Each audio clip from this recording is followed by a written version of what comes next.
Hello friends and family. I know kuti tanga tiri pazororo festive season and we enjoyed, guys, mafaro anga ariti. We enjoyed spending time with our families, with our friends, with our children, and boom, it's back to school once again. So I thought I could do a series about back to school. Timbokurukura nenyaya dzevana vedu vese. I'm not just going to talk about the girl child, I am also going to talk about the boys as well. So to our mothers and sisters vari kuchengeta vana vasikana, I know we have been seeing shocking stories on various media platforms dzezviri kuitika kuvana vedu vasikana, especially the teenagers. I know there's a story that made rounds about a 10-year-old whose mother discovered shocking pictures and videos in her phone, and chingoti ndakangogarawo nekamwana kangu mumba, not knowing kuti mwana is exposed to a lot of things. And I know kuti isusu kana tiri mudzimba, and we'll be thinking, mwana chiri mudiki, can we start talking about relationships? Can we talk about boys? Can we talk about menstrual health and have conversations about sex and sexuality? Kune vana vedu vasikana vadiki tinenge tichifunga kuti vachiri chi, tinenge tichifunga kuti vanenge vachiri vadiki. But we are seeing all these shocking stories dziri kuitika techingofunga kuti vana vevamwe, until it comes closer to home. Wochiona kuti it's your sister, it's your friend's daughter, it's your daughter, it's a churchmate's daughter, and then we realize kuti zvinhu zviri kunyatsoitika zveshuwa.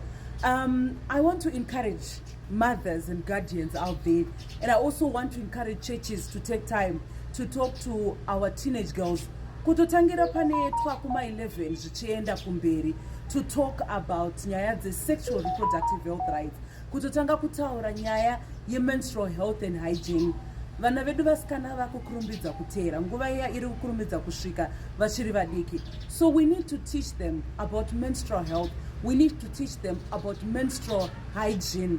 Vakawanda vachona havatozivi kuti masigns ekuti time yangu yakukwana yekuteera ndeapi. Vakawanda vachona havatozivi kuti how do I keep myself clean during that time of the month. Vakawanda vachona vari kutoita maconditions anenge ana dysmenorrhea without them knowing how to deal with them, because vana at the end of the day. And also they don't know how to deal with stigma. Inouya kuchikoro, stigma vanosangana nayo within the community, stigma inoitika kuma churches, and how to deal with the whole 5 years dzaunenge uchidhila nadzo, 5 days dzaunenge uchidhila nadzo, vamwe kutotadza kuenda kuchikoro and all. And then we realize kuti there are changes that come with that time of the month, where vana vedu vamwe vachona they become moody, vamwe havadi kutaura, vamwe vanoda kuzvivharira, vamwe vachona there are a lot of things kutoramba kudya chaiko chaiko. And I know as mothers munenge makutoita zvataitwa isusu kudharana namai vedu kuti ungabva watotadza kudya nenyaya yeperiod, ungatotadza kusika maplates nenyaya yeperiod, ungatotadza kuenda kuchikoro nenyaya yeperiod.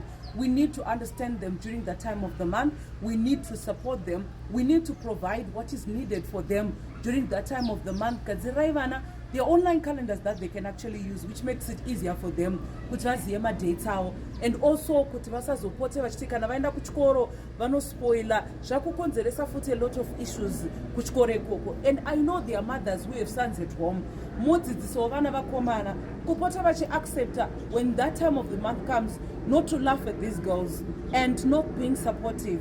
They should be there for them, they should be supportive and find ways of making that time also comfortable, even when they are in the school environment. We are also seeing kuti these our young women and girls, isusu pa age 11 would never talk about boys, would never talk about relationships, taingoti avana zera nazvo. But we need to tell our girls kuti vanzwisise their bodies. Mwana donzwisisa body yake yakuchinja, maboobs ari kukura, and then their body structures are changing and all. What does it entail? What does it mean to them? Let's teach our kids, but as these changes are happening, they also need to understand the responsibilities that come with it. Vamwe vacho navakutodevelopa feelings, vamwe vacho vakudi mwana haatozivi kuti ndoitei nawo. and mwana haatozivi kuti how do I deal with that.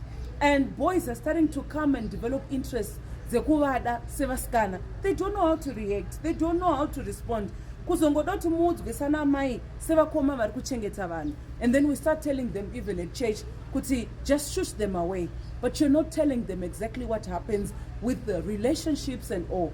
Isusu pataikura taiudzwa vakomana vatiri kuona nhasi ava vakawanda, tichavaona kuhigh school, tichavaona kucollege, tichavaona kuuniversity, tichavaona kupi, and yet isusu vana vedu hatisi kuda kuvaudza chokwadi. We need to tell them, when you start being sexually active, there are responsibilities that you should learn about. Kwakutoya nyaya yekuti you can be a mother, kwakutoya nyaya yekuti you can acquire an STI, kwakutoya nyaya yekuti you can be HIV positive, kwakutoya nyaya yekuti you can drop out of school. So they need to understand all this. They need to make informed decisions.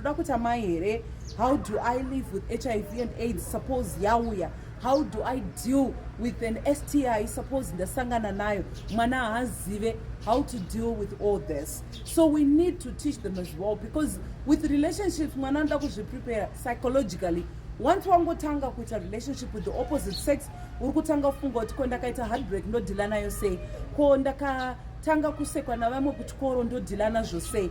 So it's not just our 11-year-olds. We are going up to uni, where some of these girls have never been exposed kunyaya dzakaita seidzi, and yet they are so concerned about it. The reason why vamwe vana vedu kunzoko vachizondanana nevarume vevanhu vari married is because they are always looking for that fatherly figure that they didn't have mukati meupenyu hwavo, or it's because they never had that conversation nana baba vavo as they were growing up, or their brothers would shy away from the conversations. So sometimes they are also looking for a shoulder to lean on. They are also looking for support out there. Support inotangira mumba. As a mother, as a brother, as a sister, as a pastor kuchechi, you encourage these kids to talk about these issues, so that as they go out there, they will also then not find anything new or mysterious, because remember varikuonera ku high school nevarikuenda ku uni, there's an issue of peer pressure.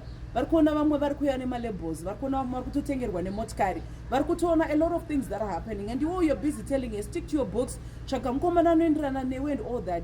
These are conversations that need to start at an early stage, so that as they grow older, even as they make my decisions at a later point in time, a life partner, I started having these conversations when I was only 11, when we would talk about menstrual health and hygiene, when we would talk about relationships, when we would talk about heartbreaks, when we would talk about a lot of things that happen when your body changes, when the environment changes, when you feel you are in a world of your own and you don't have anyone to talk to or anyone to support you. I know parents, makaremerwa nema school fees, you want to buy takevana, you want to buy uniforms, those with kids who are going to Form 1, those with kids who are going to lower 6, but please, please, please, find time to sit down and talk to vana. It's not just an issue of sexuality, it's not just an issue of menstrual health and hygiene, it's not just an issue here, peer pressure. Let's talk to vana even cyberbullying. Vana vari kupfimbuka online, vana they don't know how to deal with it. Vana vari kuwana vakomana ndiri kuDubai, ndiri kuEthiopia, ndiri kupi, and because they want to live large, they also feel this is a getaway ticket for them. We need to teach them about the dangers of using my dating apps, and they should be knowledgeable about using these dating apps as well. So they shouldn't learn about it at school. They shouldn't hear about them. You as parents, as sisters, as churches, let's bring these conversations closer to home. Kuti vana vasazoti vabuda vaenda kumadrinks nevamwe, vana vakuspikirwa madrink because they don't know kuti zvinoitika. Vana vabuda vati tiri kuenda for a date nekamukomana akuzopedzisira aitwa date rape, because you have never had these conversations with them. I know these are very uncomfortable conversations to have, but please, I'm just begging you, kuti as parents vane vana vasikana, let's have these conversations. They might be difficult to talk about in the family, they might be difficult to talk about in the church, but it is these uncomfortable conversations that we should have, that also shape vana vedu mune ramangwana to become better leaders, to make informed decisions, to make choices that are good for their bodies and for their future.